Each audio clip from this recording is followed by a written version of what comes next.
দুপুরের পরে আহ, দুপুরে ঘুম দিলে ঘুম দেওয়া যেত, অসুবিধা ছিল না। কিন্তু তারপরও দুপুরের সময় টিপটিপি বৃষ্টি অনেক দিন পরে, মানে অনেক দিন পরে একটু বৃষ্টির দেখা আজকে সাতক্ষীরায় পাওয়া গেল। তবে বৃষ্টিটা তেমন উল্লেখযোগ্য বৃষ্টি বলা যায় না। ওই মোটামুটি কি বলে, এই ধুলো মরা বৃষ্টি।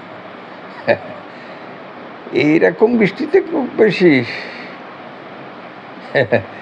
হয় না।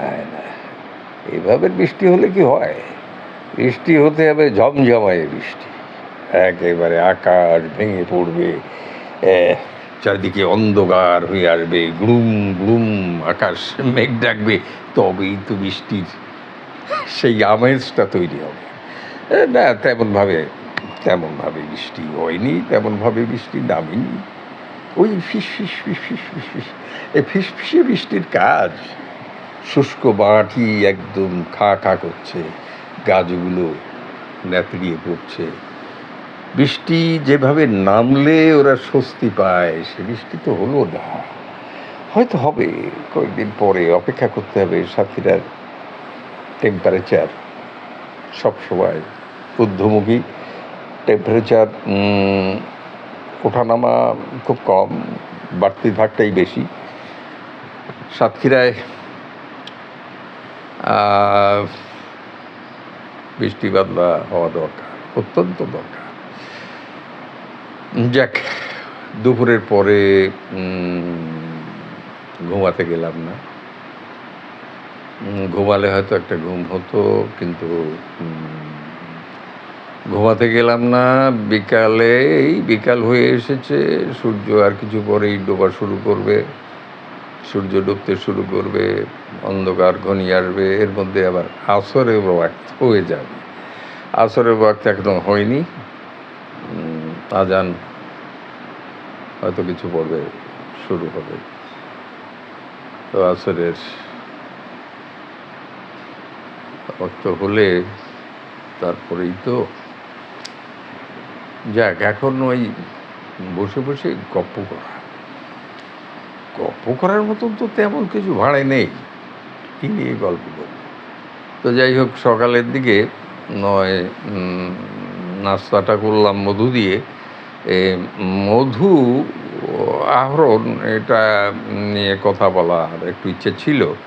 তো এই মধুর, মানে আমার মৌমাছির বাক্সগুলো নিয়ে ভিডিও করব বলে উঠানে নামছিলাম।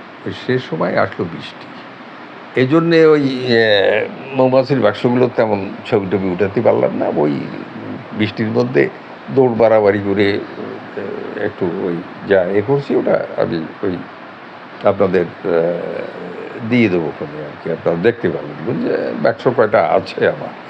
একেবারে বাক্স শূন্য কোনো সময় হতে দিইনি। যতদিন থেকে আমি মৌমাছি পালন করছি, মৌমাছিটা পালন করছি আমি প্রায় 46-47 বছর হয়ে গেল।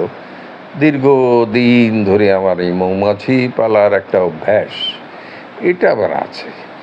আমি আমার ছেলেমেয়েরা যখন ছোট, একদম ছোট, ওরা মধু খেতে শিখেছে, মধু খেতে পারে, তার আগের থেকেই আমি মধুর বাক্স, মানে মধুর ব্যাপারটা আমি নিয়ে কাজ করি।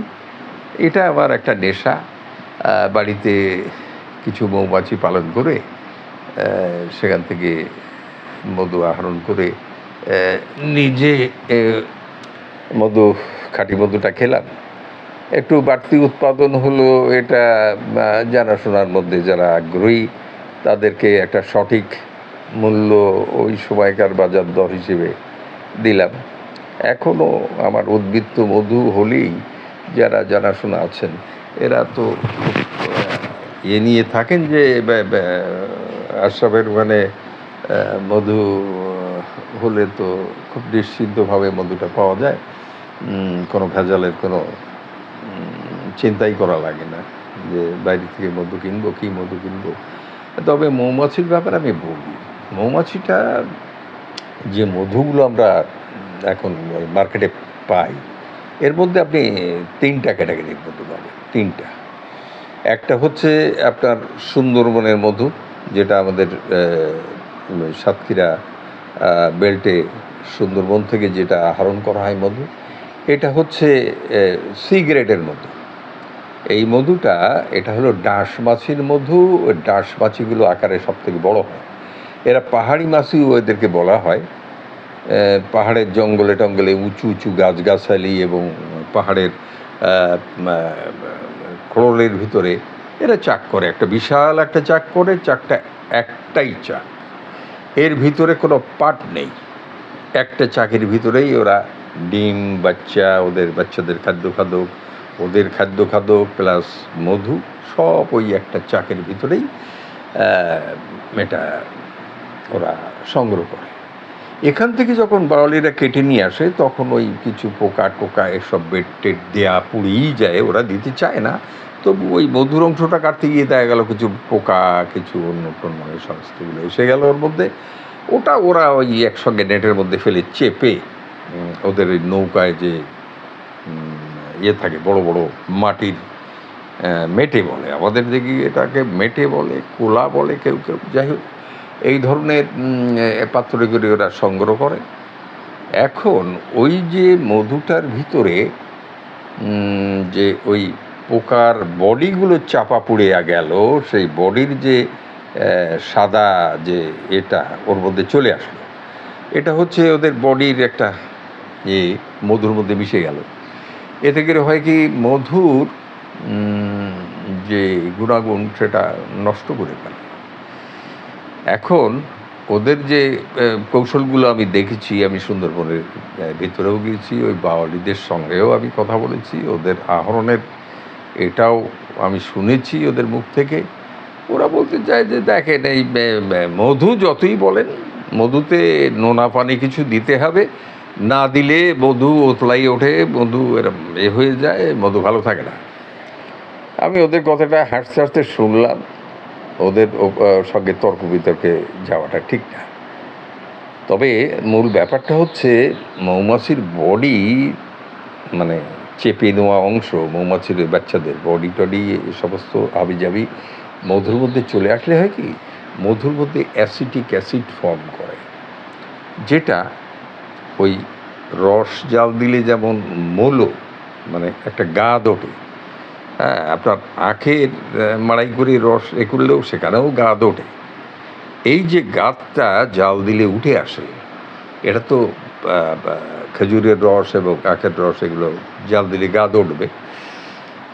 কিন্তু এদিকে মধু যদি পিওর মধু হয়, কোনো দিন গাদ উঠবে না। এটা হলো আমার কথা। এখন ওদের মধুতে ওই বড় মেটে বা কোলার মধ্যে যখন ওরা এনে সংরক্ষণ করে, তখন হয় কি, ওটার ওই যে অ্যাসিটিক অ্যাসিড ফর্ম করে, এভাবে মধু উতলাই ওঠে। এটাকে চেক দেওয়ার জন্য ওরা নদী থেকে বালতি বালতি পানি উঠায়, একেবারে খুব কড়া নোনা পানি ওর মধ্যে মেরে দেয়। এই নোনাটা মধুতে মানে মধু যে নোনা হয়ে যাবে তা হয় না। পানির পরিমাণটা থেকে মধুর পরিমাণ অনেক বেশি। সেখানে ওই নোনা পানিটা গেলে হয় কি, লবণাক্ত এর কারণে যে একটা রাসায়নিক প্রক্রিয়ার মধ্যে ঘটে, তাতে করে এই উতলানোটা মেটে ছাপিয়ে যে পড়ে যাওয়ার যে সেটা থেমে যায়। মধুগুলো একদম স্থির হয়ে তখন আর উপরে গেজা টেজা হয় না, এগুলো একদম থিতিয়ে থাকে। এভাবে ওরা মধুটা সংগ্রহ করলো। এরপরে সুন্দরবনের মধু অনেক নামডাক, অনেক চেল্লাচেল্লি, অনেক অ্যাড, অনেক পিউরিফাই করার কাহিনী সব জুড়ে তেড়ে একটা মধু মার্কেটে আসলো। কি সুন্দরবনের মধু, অত্যন্ত খাঁটি মধু। কিন্তু আসলে আমি দেখছি এটা ওরা ভেজাল দিতে না চেলেও ওদের সংগ্রহ করার প্রক্রিয়ার মধ্য দিয়ে ভেজালটা হয়েই গেল। তো এই হলো এক পর্বের ভিডিও। তো দেখছি লম্বা হতেই আছে, এর মধ্যে বোধহয় 10 মিনিট পার হয়ে গেছে। তো এই কাহিনী বলতে গেলে তো একেবারে শেষ করা যাবে না। এরপরে চাষের মধু সম্পর্কে আমি আরেকটা পার্ট ভিডিও করব।